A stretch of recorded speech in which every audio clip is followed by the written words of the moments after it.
नमस्कार दोस्तों, मैं आपका दोस्त राजकुमार। आप देख रहे हैं क्राइम दुनिया की। उम्मीद है आप सभी अच्छे होंगे, स्वस्थ होंगे। आज रक्षाबंधन है, तो आप सभी को रक्षाबंधन की बहुत सारी शुभकामनाएं, बहुत सारा प्यार। एक मैसेज जो कि आग की तरह वायरल हो रही थी सोशल मीडिया पे। एक लड़का जिसको 24 घंटे में, महज 24 घंटे में 2 लाख लोग सर्च किए थे गूगल पे। उस लड़के का वीडियो सोशल मीडिया पे, सोशल प्लेटफॉर्म पे इस तरह से वायरल हुआ था कि करीब 50 करोड़ व्यक्ति उसके वीडियो को देख चुके थे। दरअसल वो लड़का फेसबुक में टाइमलाइन पे जाकर लिखा था कि अगर किसी का भी मर्डर करना हो, किसी की हत्या करना हो, किसी का झगड़ा हो, उसको निपटाना हो, तो वो संपर्क करे, और अपना नंबर डाल के वहां पे छोड़ दिया था। जब वो ये पोस्ट किया था तो ये पोस्ट सोशल मीडिया पे पूरा वायरल हो गया था। हर प्लेटफॉर्म पे जाकर देखो तो वही मैसेज हर जगह छाया हुआ था। वो जब मैसेज पहुंचता है पुलिस पदाधिकारी के पास, पुलिस पदाधिकारी के पास पहुंचने के बाद सीएम के पास पहुंचता है, होम मिनिस्टर के पास पहुंचता है, तो सभी में खलबली सी मच जाती है। पुलिस कहीं ना कहीं सचेत में आ जाती है कि ये कौन है जो खुलेआम अपने बिजनेस का प्रचार कर रहा है। बोले तो बिजनेस का प्रचार लोग करते हैं सोशल मीडिया के माध्यम से, लेकिन ये जो लड़का था इसका कुछ विचार ही अलग थे। ये अपने क्राइम को, अपने अपराध को इस तरह से मोटिवेट कर रहा था, इस तरह से एडवर्टाइज कर रहा था कि उससे लोग जुड़ते जा रहे थे। यकीन मानो, जब इस तरह का पोस्ट वायरल होता है, लोग में उत्सुकता सी बढ़ जाती है। लोग जानना चाहते थे कि आखिर ये कौन है, कौन ये लड़का है जो इस तरह से पोस्ट डाल रहा है, और लोग इससे जुड़ते चले जा रहे थे। दोस्तों, आप समझ गए होंगे मैं किसकी बात कर रहा हूं। मैं बात कर रहा हूं दुर्लभ कश्यप की। दुर्लभ कश्यप जो कि महज 16 साल के उम्र में एक गैंगस्टर बन गया था। उसका एक अलग टीम था, लेकिन उसकी एक गलती ने उसको हमेशा के लिए बर्बाद कर दिया, उसे दुनिया से खत्म कर दिया। उसकी वजूद खत्म हो गई। हालांकि उसकी वजूद अभी सोशल मीडिया पे है। दरअसल जो दुर्लभ कश्यप था, ये मध्य प्रदेश का रहने वाला था। इसके पिता एक बिजनेसमैन थे और इसके माँ जो थी शिक्षिका थी।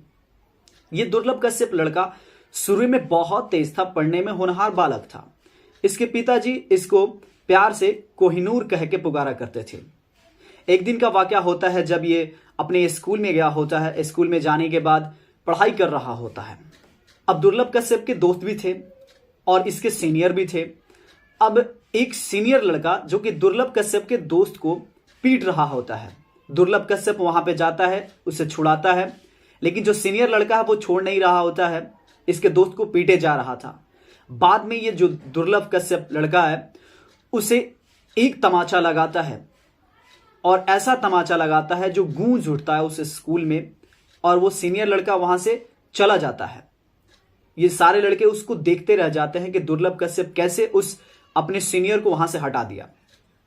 और उस दिन से जो दुर्लभ कश्यप है एक अलग दृष्टिकोण से देखे जाने लगा। मतलब कि जो भी लड़के जो झगड़ा करते थे वो अपने मुद्दे को लेकर दुर्लभ कश्यप के पास जाते थे, और दुर्लभ कश्यप उन चीजों को देखता था, ठीक करता था। वहां से एक विचार आया इसमें। अब दुर्लभ कश्यप जब घर आता था, घर पे भी बहुत अच्छा से पढ़ाई करता था, लेकिन उसकी माँ रोकती थी इन सब कारनामों से कि ऐसा मत करो, ये अच्छा रास्ता नहीं है। लेकिन दुर्लभ कश्यप ना जाने किस तरह से भागता चला गया और ये जुर्म का रास्ता चुना और इसी को अपना रास्ता बनाया, इसी को मंजिल समझने लगा। धीरे धीरे ही सही, लेकिन ये छोटा सा बालक उभरने लगा, और इसके सामने बड़े बड़े जो गैंगस्टर थे, जो कि क्राइम करने वाले लोग थे, वो भी इस नाम को जानने लगे, पहचानने लगे।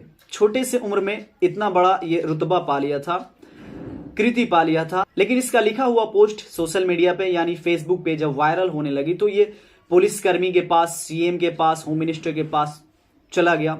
बाद में ऊपर से ऑर्डर दिया गया कि इस लड़के को गिरफ्तार किया जाए, इस तरह का जो भी पोस्ट होगा उसे गिरफ्तार किया जाए। तब वहां के जो एसपी थे, जिनका नाम है सचिन अतुलकर एक टीम के साथ पहुंचते हैं और इस लड़के को गिरफ्तार किया जाता है। जब गिरफ्तार किया जाता है तो इस लड़के को देखा जाता है तो एक महज लड़का, जिसको देखने के बाद अजीब सा लगेगा, 16 साल का एज, आप लगा सकते हो अंदाजा कि क्या होगा चेहरा, क्या होगा शरीर, और इस तरह से वो लड़का दिखता है।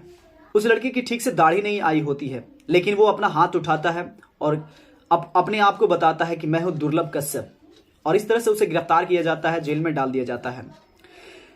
अब जेल में जब डाला जाता है तो वो वाकया होता है 2018 का। 2018 चल रहा होता है जब इसे जेल में डाला जाता है। जब 2019 आता है तो इधर लॉकडाउन लग जाता है। 2019 में जब लॉकडाउन लगता है, फिर इसी तरह से 2020 जब आता है तो लॉकडाउन का सिलसिला जारी ही रहता है। बाद में ऊपर से आदेश आता है कि लॉकडाउन में जो भी अपराधी हैं, जो छोटे मोटे अपराध किए हुए हैं, उनको जेल से रिहा कर दिया जाए। और अचानक से ऐसे ही जैसे मिलता है कि रिहा कर दिया जाए, तो जो एसपी साहब होते हैं वो आते हैं, जितने भी अपराधी होते हैं सभी बैठे होते हैं, वहां पे जाते हैं तो दुर्लभ कश्यप भी होता है और उसे रिहा कर देते हैं। और एक बात कहते हैं कि दुर्लभ कश्यप, तुम इतने छोटे उम्र में बहुत सारे दुश्मन बना लिए हो, तुम यहां पे सुरक्षित थे, लेकिन यहां से जाने के बाद तुम्हारे साथ कुछ भी हो सकता है। वो उसको सचेत करते हैं, उसको अवेयर करते हैं कि तुम यहां से जाओ तो सचेत रहना, और उसकी रिहाई हो जाती है। अब दुर्लभ कश्यप वहां से निकलता है और डायरेक्ट अपने पिताजी के पास जाता है, यानी कि वो अपने पिताजी के पास इंदौर जाता है। इंदौर जब जाता है तो अपने पिताजी के पास कई दिन बिताता है।